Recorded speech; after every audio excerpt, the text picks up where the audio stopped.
Killer Croc, terrifying mutated brute who almost broke Batman's back, origins explored. DNA is perhaps the oldest and most confounding databank to exist on planet Earth. Entire genetic structures are encoded within our very cells that were once something entirely different. Every living species has diverged from a single entity. We know that. But it isn't until we encounter an anomaly in the regular course of evolution that we truly grasp the terrifying nature of it. Have you ever wondered why certain birds have teeth? Or why some dolphins appear to have hind legs? Or why some human children are born with a vestigial tail? No, they're not aliens or mutant hybrids sent back from the future to kill us all. Although a geese with teeth is one of the most disturbing things we've ever seen. The reason behind the emergence of these abominable appendages is a simple but rare biological process called atavism. Simply put, atavism is a modification of the biological structure that reinvigorates an ancestral genetic trait that had previously been lost to evolution. It's why you find axolotl with webbed feet, dogs with dew claws, and one of the most violently brutish reptilian humanoids to lurk in the sewers of Gotham City. Debuting with cameo appearances in Detective Comics issue 523 and Batman issue 357, Killer Croc was created by writer Jerry Conway and artist Gene Colan as the most physically imposing challenge that Bruce Wayne had ever faced up to that point. And as the years have gone by, his humanity isn't the only thing he's lost. Let's take a look at the backstory of this terrifying, mutated brute who almost broke Batman's back. These are Killer Croc's origins explored. Before we go into our explanation, we have a very small request. If you like our content, please support us by subscribing to our channel. This is a small click for you, but for us, it means a lot. Thank you. Let's begin. The problem with steroids is I get the munchies. He was born Waylon Jones, Killer Croc's origins. While living the gimmick is a fine balance between putting on a nuanced character portrayal and maintaining their own identity for a professional wrestler, this wasn't the case for Waylon Jones. He was born with a rare condition that oddly resembled epidermolytic hyperkeratosis, except it wasn't. Waylon was one of those rare individuals whose genes mutated thanks to regressive atavism, which managed to unlock the reptilian genome present in his DNA. It gave him a thick, scaly hide and razor-sharp claws and teeth that made him look like a vicious crocodile. He killed his own mother on his way out of her birth canal and would be abandoned by his father shortly after. He was taken in by his aunt, but life would have been better for him on the streets. Being an abusive alcoholic, Waylon's aunt would regularly beat and berate him, calling him names like Lizard Boy and making him scrub off his scales till his body bled. You'd think that a child who has known such torment in his personal life would find some respite in the outside world. But somehow, things only got worse for young Waylon. He was relentlessly bullied as a child because of his monstrous appearance, shunned and ridiculed to the point he started feeling emotions no preschooler should ever even dream of. When he was only 8 years old, he snapped and almost killed one of his schoolyard tormentors. For that, he spent the next 8 years of his life in reform school. As his contempt for humanity grew, so did his body, mutating to grotesque proportions and becoming increasingly reptilian in appearance. Over time, Waylon Jones forgot what made him so scared to be accepted when he could simply make them bow down to his whims. The now sociopathic Jones celebrated his 18th birthday by killing an inmate at his prison home and becoming a cold-blooded murderer. Even though he had just killed a man, Jones was let out on parole, a decision his aunt wouldn't live to regret. He got a job as a sideshow circus freak for a while, wrestling crocodiles for people's amusement. After finishing one of his matches, he realized he could use his strength to become an extremely powerful criminal and decided to do just that, taking on his in-ring persona as his criminal alias Killer Croc. While the details of his condition and the extent of his abilities have gone through drastic alterations in his 40-year-long existence, everything we've spoken about so far has remained consistent across every incarnation of Waylon Jones. The New 52 added another layer of tragedy and violence to his backstory by revealing that despite his monstrous appearance, Jones was, at his core, a nice, gentle, and compassionate person. He would avoid conflict if he could afford it, but when he couldn't, the results would be decidedly bloody. In this version, after having a disagreement over the payment for that night's Gator match, Killer Croc bites off the arm of his circus promoter and ends up getting arrested. When he overhears a few officers ridiculing the stupidity of his subsequent crime spree, he vows to become the best of both worlds, combining his brawn with brains to become the ultimate crime lord of Gotham City. He was getting closer, closer. And? I threw a rock at him.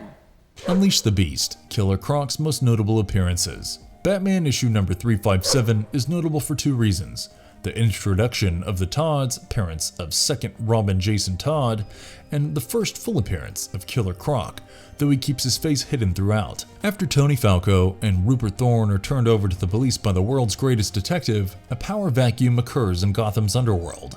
Initially, a man called the Squid tried to fill it, using his former life as an international spy to his advantage, solidifying his power. He calls Gotham's smaller mob bosses for a meeting, which is where we see Waylon Jones for the first time. He would go on to murder the Squid and fill in that power vacuum himself. It was also during this run that he became the Sal Maroni to Jason Todd's Dick Grayson. It was Killer Croc who originally killed the Todds, leading to the creation of the second and arguably more violent Robin. When Jason tracked down Croc, he beat him within an inch of his life with a crowbar, a grim foreshadow of his own fate. Future retcons have since established Two-Face as the murderer of Todd's parents. After failing to keep a firm grasp on crime in Gotham City, Croc made it his personal mission to break down Batman limb by limb. In his first 3 physical encounters with the Caped Crusader, Croc came out on top and managed to subdue one of the world's greatest martial artists with a crude moveset and with raw, unbridled strength. During the events of Nightfall, Croc almost succeeded in doing what Bane would go on to do. During yet another confrontation with Batman, Killer Croc nearly breaks Bruce's back, forcing him to retreat and earning Croc Bane's undivided attention. In terms of pure power, Waylon Jones' mutations might have been enough to stand up to Bane.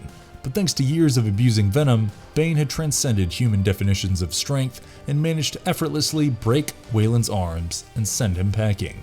Croc would return with vengeance and battle Bane to a stalemate the next time. During the events of the Hush storyline, Croc is injected with a virus that rapidly accelerates his regressive atavism, causing him to fully transform into a human/crocodile hybrid. He goes on a mindless rampage after escaping from Arkham and has to be fully subdued and drugged in order to be cured. But Thomas Elliot had spent years studying biology, and his virus always came back with an explosive bang. Croc was implanted with a mind control chip by Mad Hatter on the orders of the Black Mask, who wanted to use him as an unstoppable enforcer. An additional side effect of the chip was that Croc would be completely unaware of the actions he commits under its influence. Waylon ended up becoming so traumatized by the experience that he began cannibalizing himself in order to get rid of the chip. After ridding himself of its influence, he retreated to the sewers, vowing revenge on both Batman and Black Mask. During his time dwelling in the literal underground of Gotham City, Jones realized that ruling doesn't necessitate visual authority. He could just as well rule over Gotham from his personal kingdom down in the sewers. He began saving helpless victims of crime and recruiting them into his personal army. Waylon felt a queer kinship with them, recognizing their vulnerabilities and outcast status. It reminded him of his own childhood, and he vowed to take care of his subjects even if he had to give his life for them. Croc would eventually amass a force strong enough to take out a highly trained SWAT team with no effort. With his militia of disenfranchised and troubled civilians, Waylon Jones finally achieved the moniker he had always worked towards. He became King Croc. This marked the start of a period where Croc transitioned into more of an anti-hero role. DC's Rebirth Initiative, Jones found himself helping people once again as part of Amanda Waller's Task Force X. He started becoming human again, reining in his bloodlust and reptilian instinct, and even forming a romantic relationship with his teammate June Moon, aka the Enchantress. But the events of the Joker War forced Croc back into the Enforcer life, and he has since returned to his villainous ways. While his personal trajectory is a tragedy worth performing in the Coliseum, there's nothing dramatic about the threat that Killer Croc poses to society.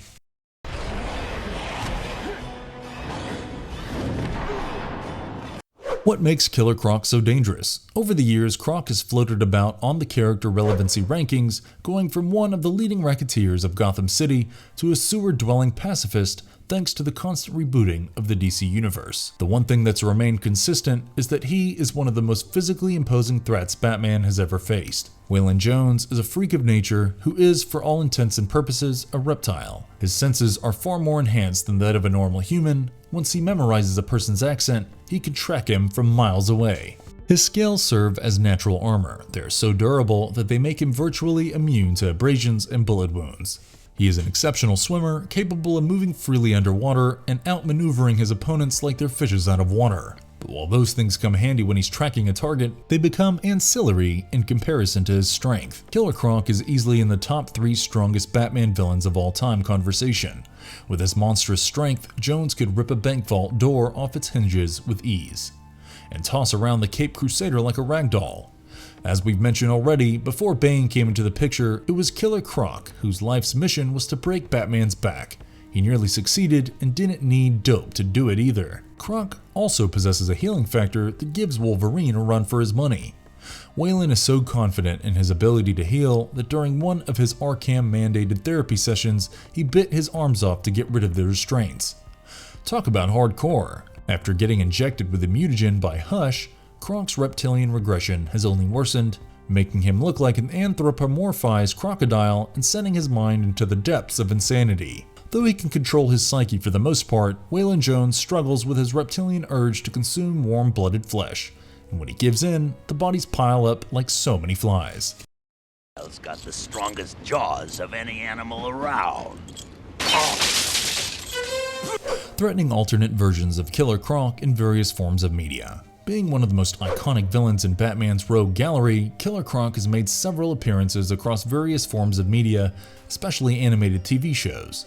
Killer Croc appears as one of the villains in Batman Gotham Knight, where he is a cannibalistic serial killer. The story goes that he was born with a hideously disfiguring skin disorder and that his mother abandoned him in the sewers of Gotham. As an adult, he filed his front teeth into points to complement the reptilian appearance of his skin and becomes a circus performer. Later, Waylon Jones, now called Killer Croc, goes on a killing spree that eventually lands him in Arkham Asylum. After getting injected with the fear toxin by Scarecrow, Croc goes on an extended rampage that sees him have a drawn-out battle with a rattled Bruce Wayne, who only won because he shoved a smoke bomb in Croc's mouth. In Son of Batman, he gained his reptilian powers thanks to a mutagen developed by Kirk Langstrom, aka Man-Bat. He is captured by Talia al Ghul and has the mutagen extracted from his blood, nearly killing him. Batman agrees to help him after he names Langstrom as the mutagen's creator, but not before Batman rips off his damaged tail to make him talk. He was a professional wrestler in Batman the Animated Series and a robot in Batman Beyond. In Batman New Adventure, he teamed up with the baby doll to take down the dynamic duo, but was unsuccessful after a love-struck doll unraveled his deception. He appeared as a drugged-out, cavern-dwelling inmate of Arkham in the critically acclaimed game Batman Arkham Asylum. While he wasn't exactly a major villain in the first installment, avoiding him was a task and a half. Moving around Arkham on a floating log isn't ideal if you couldn't tell, and if Jones caught even a sliver of movement, you better be prepared for one brutal fight sequence. He makes his return as one of the 8 assassins hired by Black Mask to take out Batman in Arkham Origins. Killer Croc made his live-action debut with the DCEU's first Suicide Squad film, where he was portrayed by Adewale Akinnuoye Agbaje. Been working out, Croc.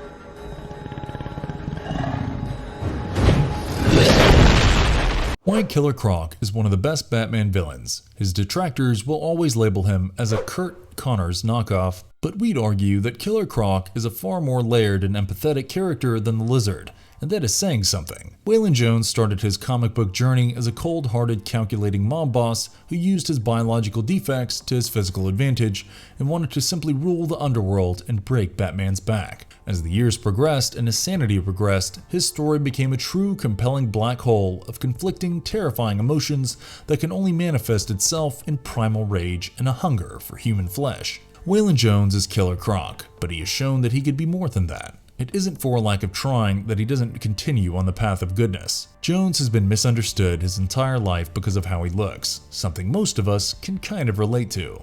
After his entire genetic makeup was toyed with like a cat playing with a ball of yarn, who can blame him for giving in to his animalistic other? Killer Croc has been immortalized in comic book history as one of the more empathetic members of Batman's rogues gallery, even though he eats people and lives in the sewers. And if you liked our content, don't forget to leave a like and subscribe to us if you haven't already. Have a good one and be safe. Thanks everyone.